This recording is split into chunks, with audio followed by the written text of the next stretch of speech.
I have the feeling I love you're depressing actually, movies. you're like an emotional masochist. It's not that you like dramas, you like misery. The urge to direct something where you have full control. It's like once he seized the power, he never wanted to let it go. I remember arriving to set and just being like, whoa, the sheer number of extras you had in it. I mean, that definitely impressed me. They were basically like silent statues. Yes. As the main characters passed.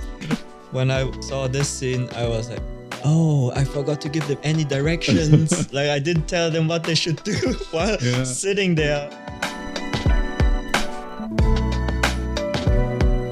Hello, everyone. Welcome to Talking Sensu, a podcast by Sensu Studio, where we talk with creatives and professionals in the film industry here in Japan, as well as other creative industries. I'm your host, Jeremy. And my name is Hai.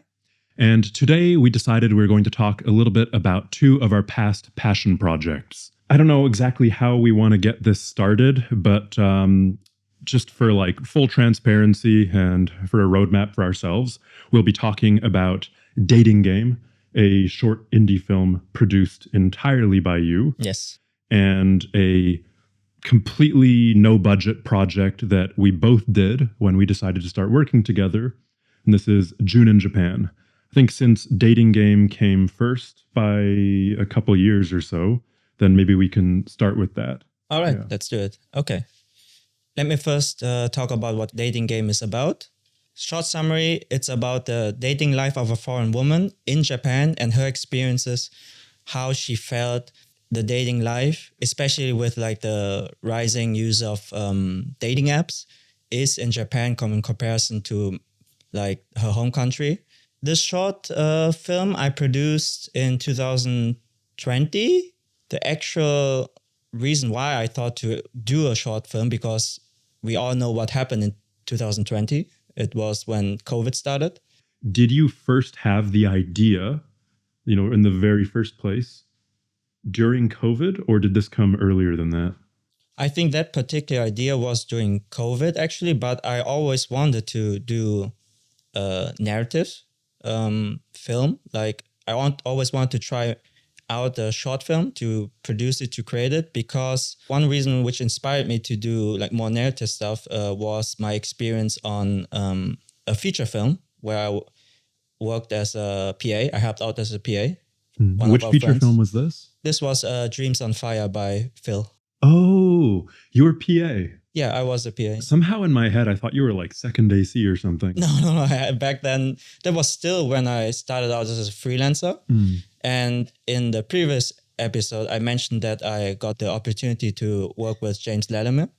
Yeah. I mean, he was DP. Yes, and he was the DP for that feature film, and he introduced me to Phil. We were talking about his projects, and he said that they're looking for people, and if I'm interested, I could join. And then, of course, I said yes, because I've never been on a feature film set. Yeah. Yes. And basically, that was my very first experience on a film set, for any narrative, especially feature film. I did some, I don't know if you can call them short films, but just videos with stories by myself and some friends in the past. But that was just really, how you say it, beginner level. You're talking, of course, about the Yosakoi dancer illustrator stuff or something else.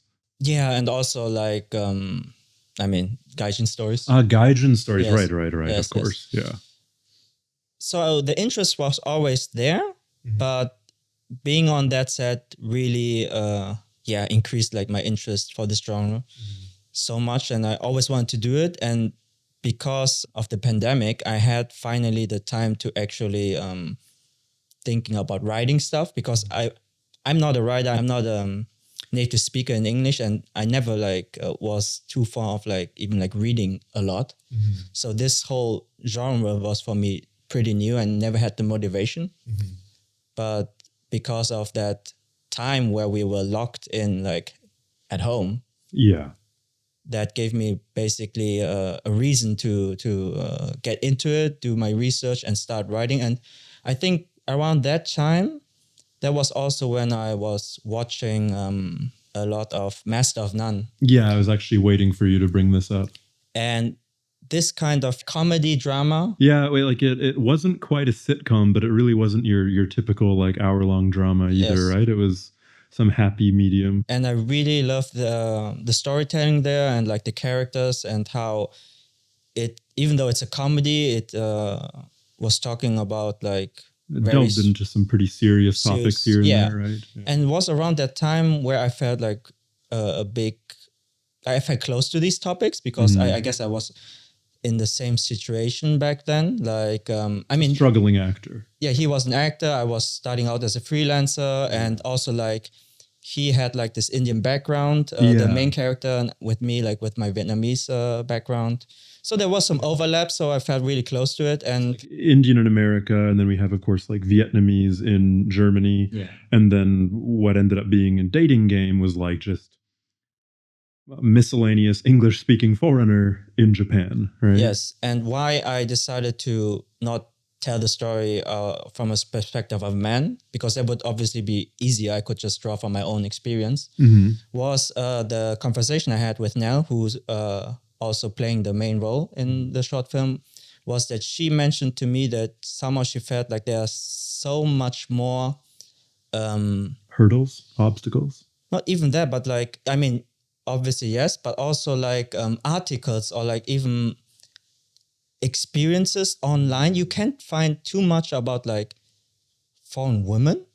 I think that's all on like Savvy Tokyo or whatever that website is. Otherwise, there's nothing. It's a dearth. So I wasn't too familiar with this, but she told me about how frustrating this is and that it's a completely different experience from foreign guys, men coming to Japan and then trying to find like someone to date. And I also think that maybe she's talking about as a Western woman compared to a Western man, right? Yes. Right. Now, a quick question: was she telling you this after you like proposed your idea to her, or did you kind of like write about it because of what she said? Like was she kind of the spark that ignited the whole thing? Yes. Was this part written for her? Yes, definitely. Because I was thinking only to create like a short film, and which is kind of like based or like with a similar style in mind as Master of None.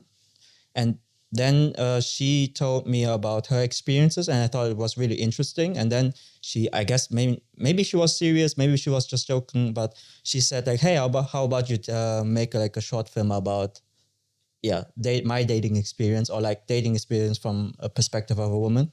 And then I asked her like, "Okay, if I can do this, would you want to act in it?" Because in my head it's like, okay, I just wanted to create like a story, but then was also already thinking about like logistics and stuff. And obviously the easiest way to start doing this thing is to have like friends involved who are really passionate about the story and like also want to help in that kind of sense. So she agreed like immediately, and also she had helped me in like all the smaller stuff I did in the past, like those gaijin stories. So she was already like really interested in just acting. And one thing I want to point out, she's not a professional actress. Like she's not doing this for a living or something like that. So I mean, you kind of launched and kickstarted her career, right? I mean, she's the red carpet right now as we speak. And yes, so that's how it started. And I spent like, I think the very first month just when we were in lockdown writing it, with the lockdown or like the state of emergency being gone, like I just started to go out more. And back then, just meet up with friends like in restaurants. And then I came past about like a place in Ebisu. And back then I didn't even like want to shoot there, but I just like noticed how big the space is, first of all. And which then, is unusual for Japan, right? Yeah. So I think, and then even like after I finished writing the script, then I was thinking about like doing location scouting, and then I remembered that place, so I went back. That's how it was. One more thing, I guess I need to add, maybe personal wise, the reason why I was also interested in dating game, like in the not only like dating like in the old fashioned way, like just people meeting up, but like using dating apps, was after the COVID or during that period, it was really hard to even like meet people and You mean meet new people? meet new people. And I started to use dating apps myself. So And I would also add that I think as foreigners, and in my case, someone who barely speaks, the Japanese language, if you don't speak the language well or at all, and you're not an outgoing person, I think it can be hard to meet people in Japan. This was true even before the pandemic. Yeah. So COVID just added like an extra barrier on top of what was already there. Yeah. So in your experience, that was very, very difficult. Of course. Yeah, definitely. And all these kind of things kind of gave me basically the push to why I chose that topic, and like also like why I want to like do a short film about dating in Japan. And also for myself, I want to just like see if other people can relate to it, because for me, when I watch a movie or anything, to me the topics that stick with me the most are like relatable things, which is why I really like watching drama. Like the genre itself is like one of my favorites. For example, can you like give us a few names? I really like Minari, which is with Stephen Young.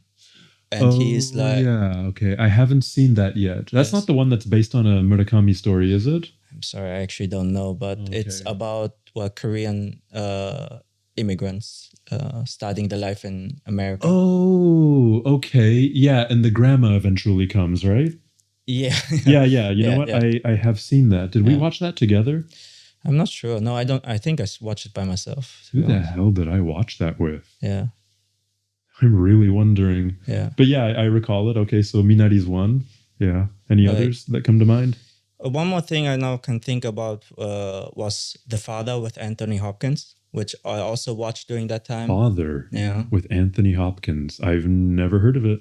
Okay, like he played like a father who has like dementia.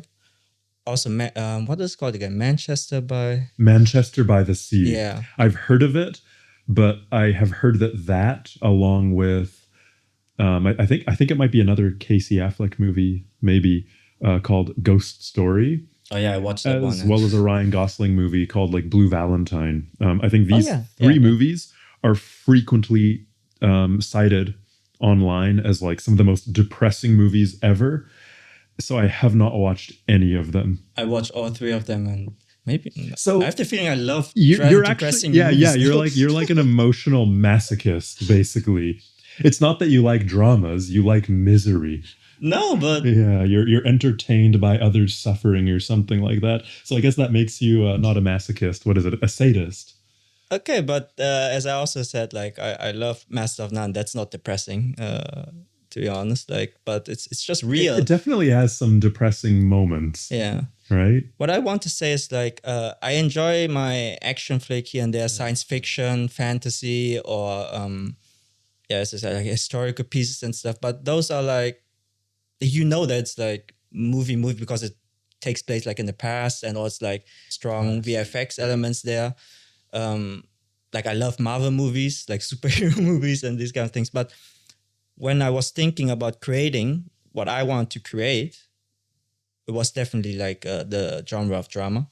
Like, but so that wasn't only like for the reasons of budget limitations. No, it's just what I really because the main goal was with creating the short film is to have other people to see if other people can relate to it, and then exchange like those experiences.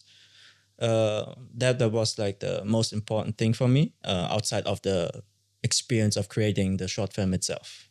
Yes. Sure. Because I've never done this before by myself, like from the beginning, from scratch, writing the script. I learned like script writing by reading like several books about it, and then also talking with one of my close friends, Willie.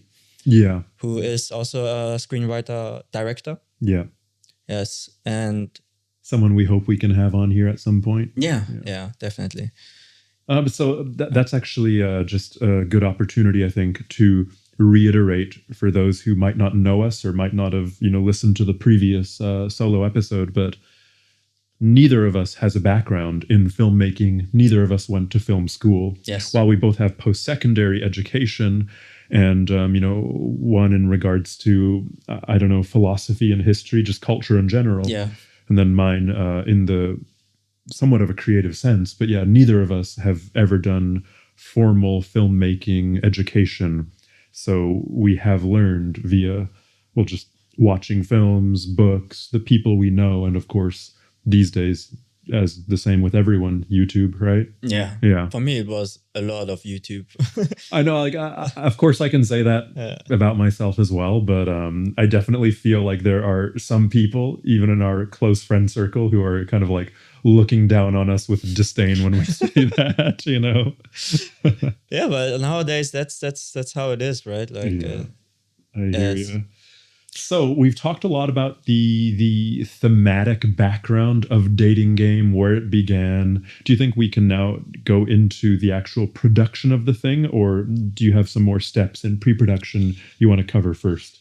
One more thing, what happened in 2020, in the beginning of the year, is that I got my first directing job, which also sparked like the passion or like the interest in shifting from editor to being a director. So that kind of also combines it with like the passion or like the whatchamacallit, like the whatchamacallit, yes. Yeah. Wait, no. Like the urge to like direct something where you have full control. Like basically it's like once he seized the power, he never wanted to let it go, right? Power and what was it again? Oh, power and glory. Yes. Yeah. Right, yes. I'm the director. Yes. That is my chair. Yeah. No, I really find it like fascinating with the experience on the film set by Dreams of Fire. I really respect how Phil directed the crew, like was really calm and like always like basically really great problem solver, because so many things like happened and he just keep cool and just keep going on. Was not like under, like you couldn't see that he's under stress or anything. He didn't like. So it wasn't that stereotypical like commercial director attitude, but rather like an actual leader. Yes. And I wanted to. That's the dream. Yes. And I wanted to try this myself and see if I can like do it as well. Yeah. First of all, I guess to just give a background. So this was a short film produced completely by me, which means like I invested money into this. And just to give like a reference point. So this short film, from pre-production to production, post-production, and even like festival run, I think in total cost about like 500,000 yen for me, which is, I don't know how much in dollar, but yeah. These days, the currencies are so vastly different. Yeah. I know that would roughly be the equivalent to $5,000 Canadian, but I feel like no one gives a shit about a Canadian dollar, right? So, and what I was told is that a low budget short film actually starts from 1 million yen. I'm sorry, I can only speak in yen. Let's just say like at the time, approximately 10 grand. Yes. Yeah. So I did half of it for my short film, and I was only able to pull it off because I asked many favors of my friends, like who were willing to help me with like a reduced rate or even for free. Okay. That's what you mean. Yeah. Yes. So basically what you're saying is that you got away with half of the kind of like minimum standard simply because of people like yours truly who were willing to just slave for you. Yeah. So the reason why I want to like say it out in the beginning for people who have watched or are going to watch Dating Game, so they don't think that, oh, you can create this with this kind of budget. Like you need like more money actually. If you watched it, you can see how many people are involved. Yeah, that's exactly I think what comes to mind is just the sheer number of extras you had in it, which I mean that definitely impressed me. I remember arriving to set a little bit late and just being like, whoa, Yeah. I think you called every single person you knew, both Japanese and foreign. This, and also I asked my friends to invite people who would be interested in joining as extras. Right. Yes. Man, if I did that, I would still only end up with like 10% of the amount of people you had. And in the end, we only showed everyone in one shot. So Oh, you mean at simultaneously, yes, right? yes, Yeah. yes. And we didn't actually, you said there were many people, but you remember that I had to like cheat a little bit and Sure. swap people like in the I background. think that's kind of typical. Yeah. Yeah. One thing that I think surprised me when I showed up to set that day, Yeah. and just to clarify, I was there as the BTS photographer. I did also do the storyboard, very, very rough one, I remember, but it helps so much, yeah. man. But what I was most excited about, of course, was the BTS photography. And I remember I had my Canon 6D and You're still probably like using the Canon back then. yeah, and Oh, I think wow. the Tamron 24-70, like f2.8. And Robert was there. I think he was one of the camera operators, right? Yes. Okay, yeah. Yeah, and he said like that I should use his. He must have had a Sony A7R3 back then, and he was telling me Sounds that this right, yeah. would be better in the low light of the whole set. So I was experimenting with Sony for the first time at that point. But anyways, I digress. The thing that surprised me when I showed up for the shoot was how many crew members there were. And some of their jobs, I was like, okay, I understand lighting, Yes. but what is that person doing? Because okay. I think you had a grip or key grip or something, and I was like, Grips are basically handling all like the carrying like how is it, like stands and like, or like even if it's a bigger set, like setting up the dolly and whatever.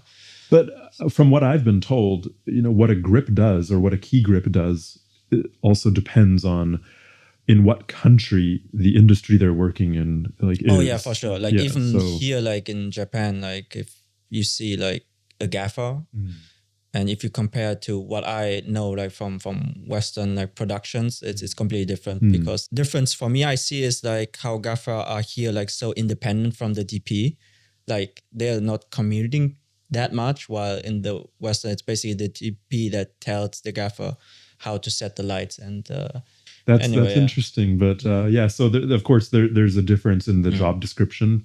I don't know which country's definition of that job you were filling. Well, what was the surprising part, like again, for you? Because I didn't even know who these people were. I had never been on a film set. Of course, I did some like modeling, and I was in a couple commercials early on in Japan. But from what I can recall, aside from those gigs, I had never been on a film set. Okay. And I was just, kind of like, what the hell is a grip, Okay, gaffer does lighting, I don't know if I was that fresh to it, but these are the kinds of ways that I was surprised. Like, I don't even remember who the lighting person was. Who was the gaffer for that job? Actually, I don't. Did we have I don't even remember. I remember anymore. someone doing something with lights, but I don't remember who that would have been. I had like a lighting assistant that was Tanai, who also helped us out on the TOK shoot. But I'm now actually wondering, like, I don't think I had like a gaffer per se, like with that job title. Camera department was like DP, camera, and 2 camera operators, because the way it was shot, or like the way like we had to work around this, like we had the space only for a certain amount of time, because it was a restaurant that's usually open from 6 p.m.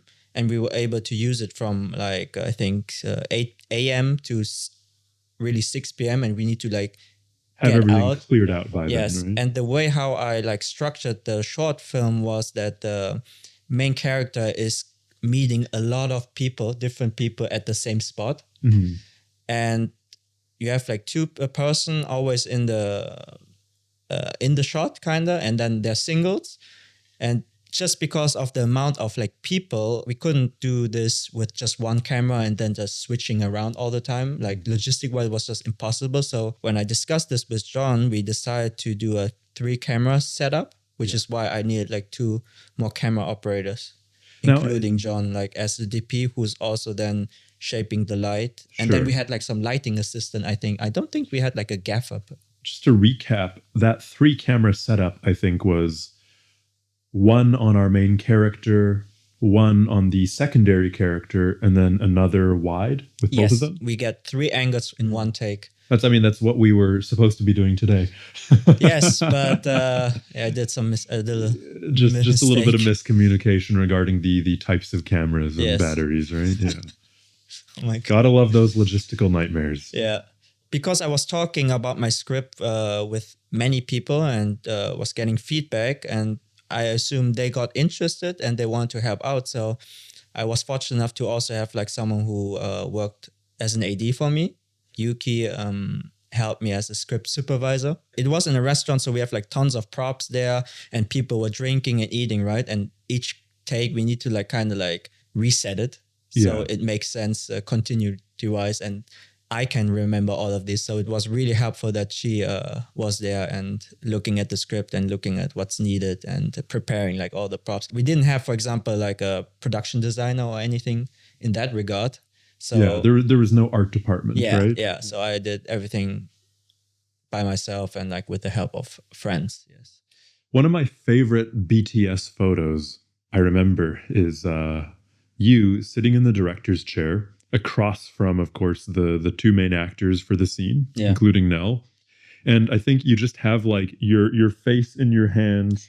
Yeah, I remember that picture. You look so frustrated. Like you look like you have just been directing for a decade and this is one of the worst projects you've worked on. And you're like, oh, I am so done with this shit. I remember that photo, but I don't remember why I did this. Like I can't remember like a moment where I was frustrated. Yeah, I mean, of course, I know that you weren't angry in the moment. I don't think there was any point where you like lashed out angrily or you seemed devastated by anything that was happening around you. Yes. But I just love that picture because I feel like it tells such a different story than what the reality was. Yeah. I imagine it's a typical thing where, you know, it's been a long day, you know, you have a lot to do. There's all these bright lights around you and you just kind of like, you know, you're just thinking like, a little bit or you're just like realizing, oh, I need to rest my eyes a bit, right? But the picture tells a different story and I do love it for that reason. When I saw it, I also thought like, what happened there? Actually, so now that we've talked a little bit about, you know, of course, the pre-production and the location and just a little bit about the camera setup, I wonder, what was it like not only as a first or second time director, but as a first time narrative director? Yes. What was it like to direct non-actors? Because I think most of the people in the frame, maybe aside from Kohei, or of course Keita. So, okay, the two Japanese guys were actors, but everyone on the foreign side, I think, was not an actor. Yes, right? yes.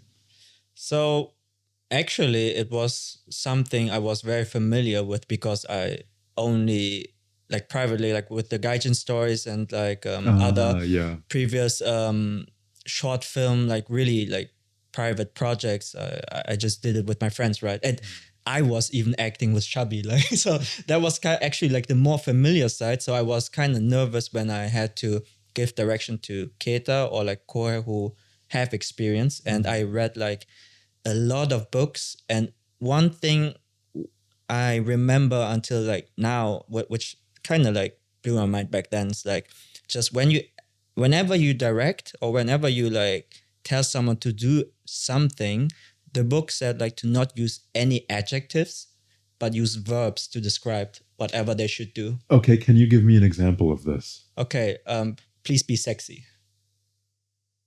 Like everyone has I'll try. Yeah, everyone has a different image or like interpretation of adjectives. Yeah. But if you tell them exactly what they need to do with their body, their face, so there's no misunderstanding. Basically, they become a meat puppet. No, dude, I was like, what? Meat? Okay. But yeah, this advice kind of, so I tried to stick to it and I hope it made my direction more clear in that sense. I remember all of the actors and extras really giving you like quizzical looks, like constantly. They knew what I meant. Yeah, like, just for anyone who doesn't know me, that's sarcasm. No, I thought you did a great job. Thank you.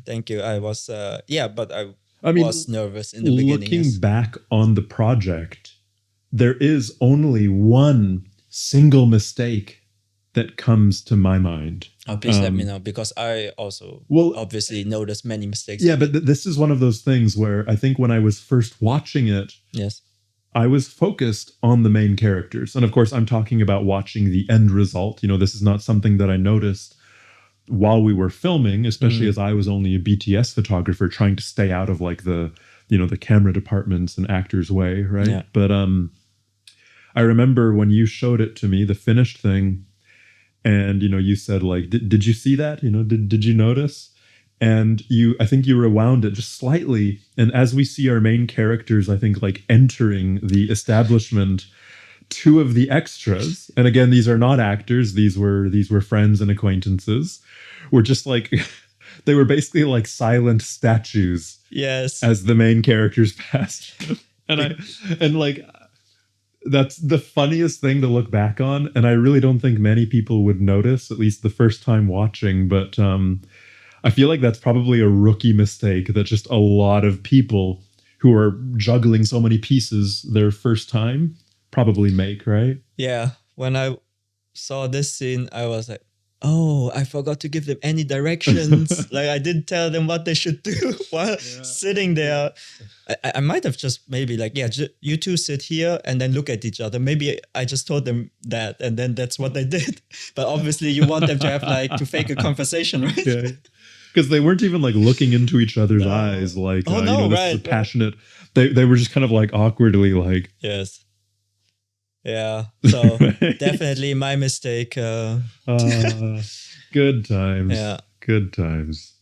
But now that we've discussed a little bit of how it was to be a first-time narrative director, you mentioned that you were a little bit anxious on giving direction to the actors with experience. But did you encounter any other like hurdles that day? Maybe something with scheduling, or maybe some unexpected decision you didn't realize you'd have to make, or anything that just kind of popped up and gave you a hard time? On that day, the only thing I could remember was that we have way too many shots for that amount of time. And even though we tried to solve it with the 3-camera setup, it was just like my inexperience and like me being too ambitious in how many types of shots I wanted to get. So in the end, but I think like even that's quite common, like even today, it's like in the beginning you're like more laid back, you try to like get everything like the best you can do, and then the second half is suddenly no, and now I need to rush and like just get it done, because otherwise if I don't get these shots, the previous shots, doesn't matter how good they are, they don't make sense. Because you can't connect them. And in post-production then I actually noticed that I forgot one close-up shot. I don't know if I've told you, but you remember like Kohei was the salary guy, right? And he was typing on his phone. A salary guy meaning like salaryman, Japanese businessman. Yes, yes, true. So yeah, he was typing on his phone, and then he received a call from his work. And I just had like a wide shot, but I was planning to have like a close-up shot that showed that someone from the company is actually calling him. I didn't have that shot, so I stayed. So in the end, I just had the wide shot and added like some phone sound effects. So we at least know that someone is calling him, because otherwise it wouldn't work. So that was my workaround. But like I was so frustrated. That's like, where's the shot? Like, why? Because I looked through all the footage and I couldn't find it. And then I realized I must have just forgot like to take it. No, I don't think you ever told that to me. This is the first time I've heard it. So during the production, I was just stressed because of time. But like in post-production, I noticed so many things. Like even... That's always the case, isn't it? Even like for one close-up of Nell, like for one... So because we switched the date she was talking to, right? Yeah. And for one date, all of her shots in the back, we forgot to put on like a specific light. Oh, I see. To kind of like give it like a more texture. And so it was like completely dark in the background. Behind her? Yes. Was this for one date or all of the dates? No, for one. So every time she was talking to that specific date and I switched to her single, Yeah. the background is completely dark. And how we fixed that, or like the colorist, Carol from, actually, I don't know if he's still working at Cutters, but Carol did the color for me. And he added like this green. So John set up like a green tube light back then to give like some ambience, to give like a punch there. In the kitchen. Yes. And he added that kind of hue there, but obviously it's not the same. Yeah. But so it's not completely black. Okay, so to summarize, the three main issues you had were scheduling, just overly ambitious, unable to get everything that you needed within the time frame in the way that you wanted to, right? So you had to find a workaround. Then, of course, there was the forgetting a shot, forgetting a close-up, forgetting a cutaway or whatever you want to call it, which I imagine feels all too real for a lot of people. And then finally, continuity error. Yes. In the light, in the background. Yes. But since it was like a technical issue, Yuki wasn't paying attention to these kind of things, right? So she was only what's in the frame. Like. So it was Yuki's fault. So no. I want to say that it's not her fault. Okay. Because she was only paying attention to continuity regarding props and like clothes and like background actors, but not like technical stuff. Yes. Yes. So I guess that's partly just the lack of a gaffer, huh? Yeah. Also just... I mean, if I can recall whose camera was facing that way, I mean, it comes back to Robert. Right? Yeah, but I think also like one thing... When I started out like doing directings, I told myself like I only want to focus on the actors and I leave everything up to the DP, how it actually looks in the frame, as long as it looks like how I explained it to him. But with obviously more experience now, I now notice that I definitely need to check every frame before we actually roll, like just in case. Like it's not about like trust issues or something, but just like final, because everyone can forget anything. It's just like have multiple eyes checking things. So did you have like a director's monitor on set that time? I don't remember. I don't think so. No, I don't think so. I was really just focusing. I wasn't even looking at the camera, like the main camera. I was looking with my own eyes, like how the actors were like performing. Upon hindsight, I feel like despite the 3-camera setup, it was actually a pretty like bare bones or minimalist set, right? It's just it felt a lot grander and busier, simply due to the space itself and the amount of extras. But we definitely were missing maybe a lot of gear that someone might expect or take for granted, you know, in a narrative shoot. Yes.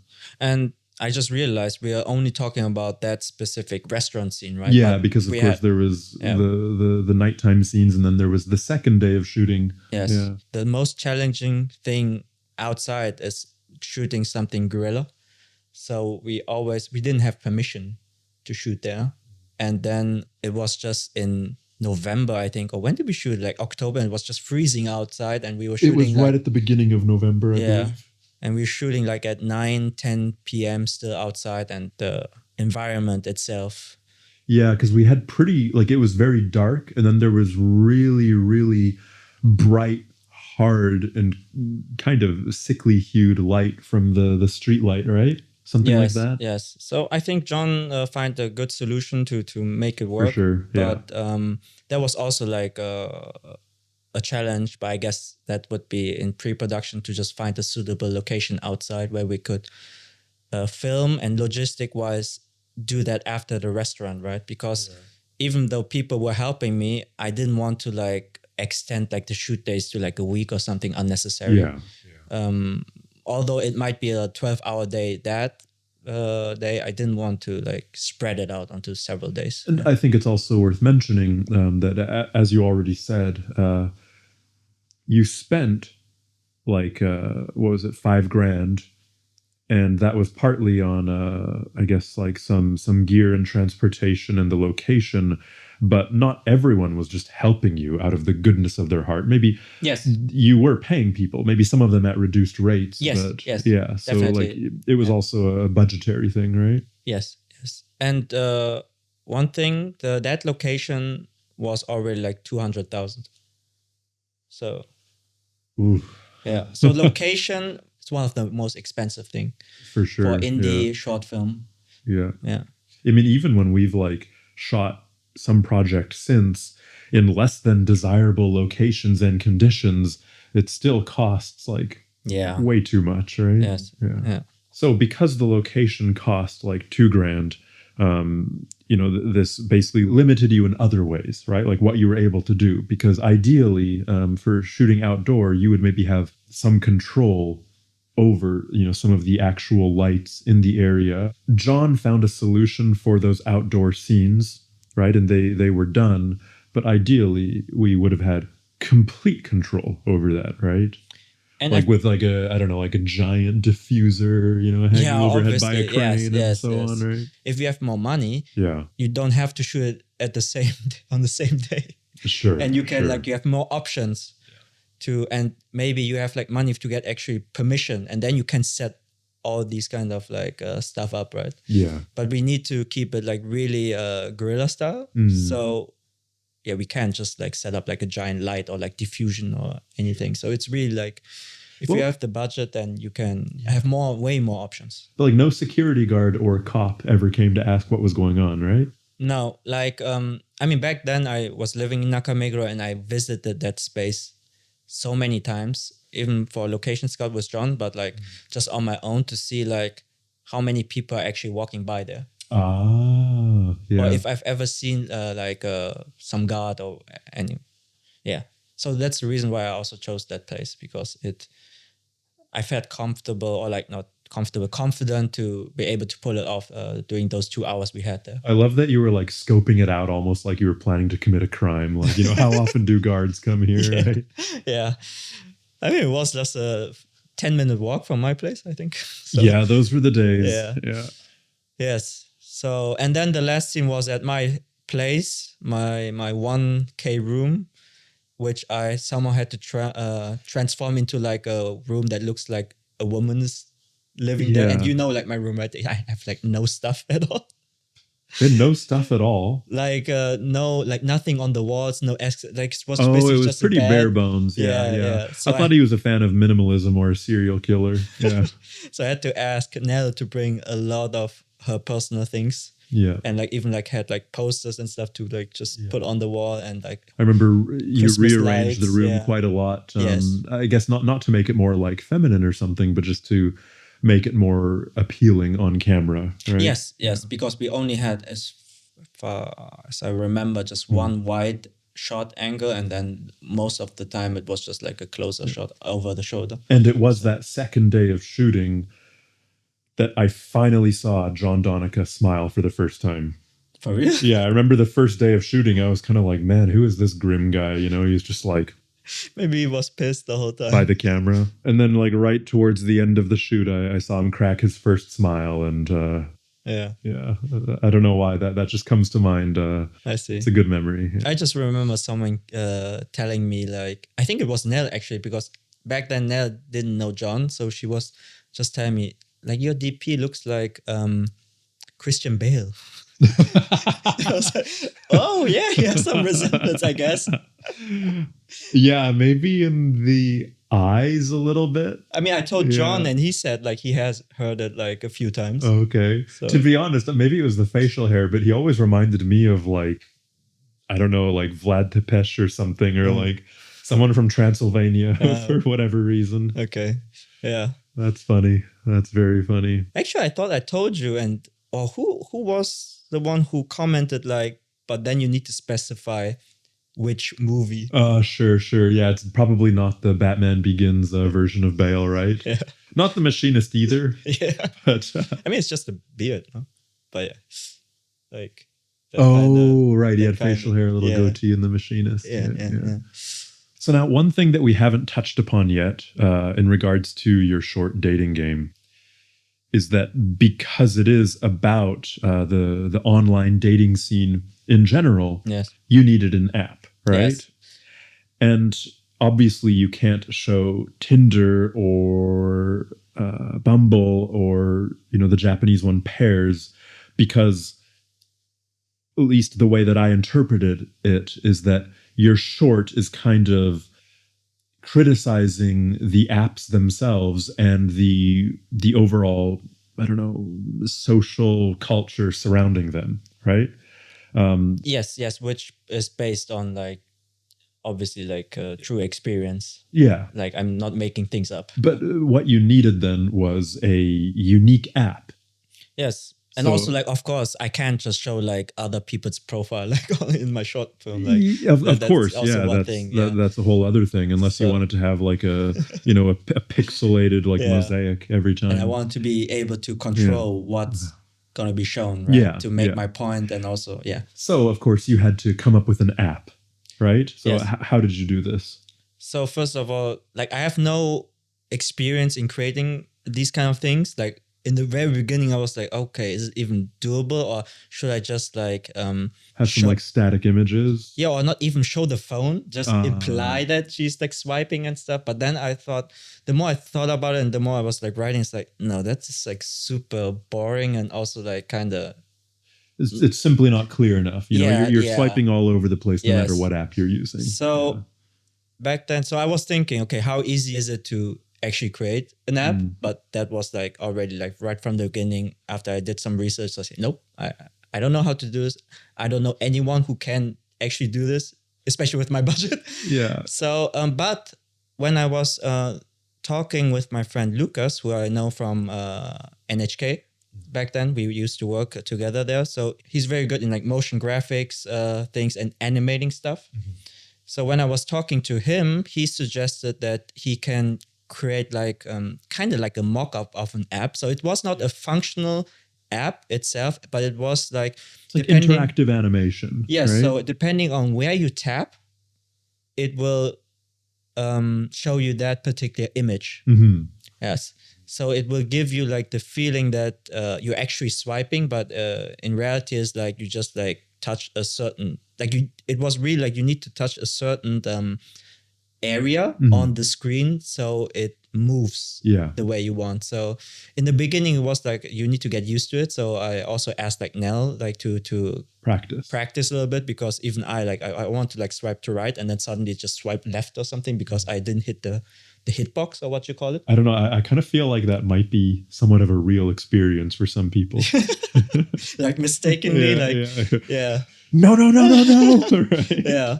So yeah, he helped me with this, and he just asked me to give him all the information, like what are like the pictures, the description, and like all the kind of details you usually see on an app. So age, name, and I think, and obviously I need to come up with like an app name, but I think we just named it like +1 or something, like really simple.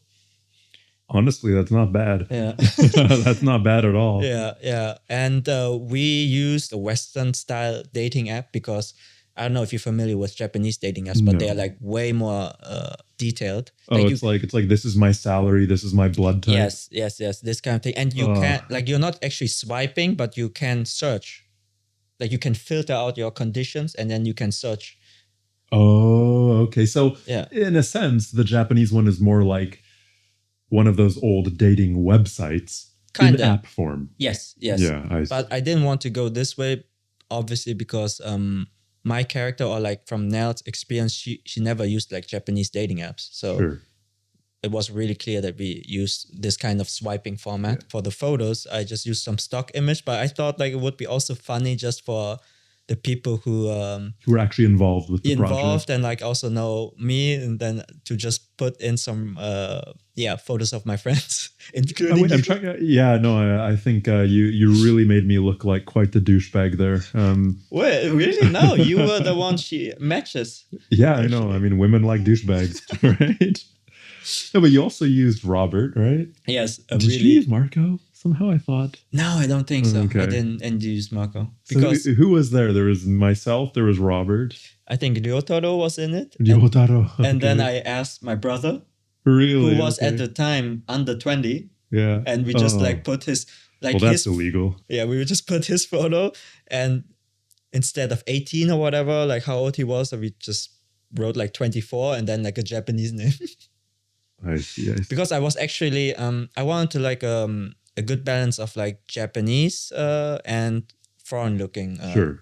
men. Yeah. And I didn't want to use too many stock photos because I don't know, like you can feel they're like a little bit fake. I don't know. Yeah. For sure. Yeah, I mean, if you want it to be really realistic, I don't know how it is from like a heterosexual female's point of view, but from a guy's point of view, you'd have like close-ups of ears, like really blurry, compressed JPEGs of like cakes or ramen, and then just like one initial instead of a name, right? And you don't know who the fuck you're like talking with. Exactly. Yes. And I also added a photo of me like in there just for the fun of it. I'm gonna have to watch that again. I don't remember. I think I'm the very first, and she just swipes like no immediately. Yeah. Nice self-deprecating humor. Yeah. So yeah, that was also like a very good experience. I learned that there are so many things where you can solve a certain problem, but in different ways, and just have like different methods. Yeah. And I was really happy with that suggestion. And I actually had like an extra screen prepared, which I didn't end up using in the final cut because I just felt like that scene was too long. And it was like a scene where Sebastian is like scrolling or like looking at her dating app because they are like, the setting was their friends, right? So they were like talking about dating apps, and then he was just looking about how many messages she will get as a woman because apparently it's completely different dynamic compared to a guy's perspective. Yeah. And some people are just like writing like don't give an effort at all, and they're just like, I don't know, send like an emoji or whatever. So we had like this screen prepared, but I didn't use it in the final cut because I felt it didn't like fit and also dragged the scene too long, and the pacing was a little bit too slow back then. So yeah, even though that was a hard call because we spent so much time creating this, and like I wanted to use it, but then had to cut it.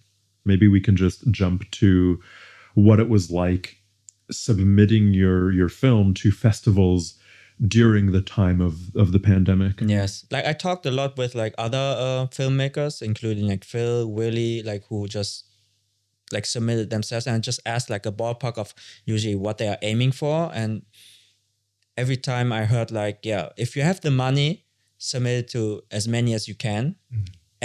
But like also like relevant ones. You don't send like a short film to like a documentary festival. That wouldn't make sense. They recommend to submit it to small, medium, and like big festivals even, if you have the budget.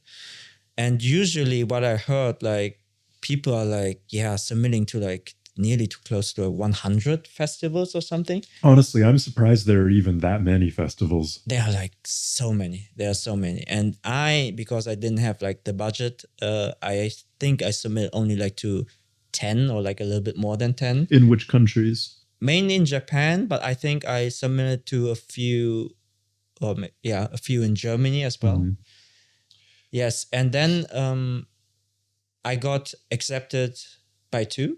Were either of those Japanese? One of them is called I'm forgetting the name, Lift Festival or something. They are based in Japan, but I think they are not like Japanese, like for a Japanese audience, because also like my short film was in English, right? Like, and it was created for a foreign audience. I do wonder though if that was the only barrier, or if like just the theme in general, something that may have worked against you, when it comes to potentially like, I don't know, biased administrators or judges or whoever was reviewing and accepting the films, I don't know, to be honest, but I added Japanese subtitles, so Japanese people could also understand it. And in the description, they didn't say anything, like the one I submitted applied to, they didn't say anything about like, oh, it has to be Japanese or something. And true. So I can't say much about the two Japanese characters, while not reprehensible people, I think they did present maybe a somewhat, from a foreign perspective, somewhat of a critical look at Japanese society and behavior. The work-obsessed salaryman, yes, and the kind of hard to interpret, hard to get along with. You're talking about Keita, right? I'm talking about Keita now. I'm Yeah. trying to think of like how would you Basically, interpret his behavior? Like I don't want to simplify it to someone who's just looking for free English lessons, but that was kind of part of it, right? yes. So that was like kind of like my take on like gaijin hunters, but like reverse. Sure. But not for dating, because that actually happened. Yeah. Like that people just want to have like, okay. A foreign friend, right? Yes, but the thing is also like about dating apps in Japan. I don't know how it is now, but I heard that it's less. For example, if you compare Tinder in Japan and Tinder in, I don't know, in the States or even like Germany, it's a complete different environment or like atmosphere, or like people using it for different things. Like, you know, it's a dating app, right? But in Japan, actually, there are a lot of people who are using it to just meet people. And then they want to like find a language partner.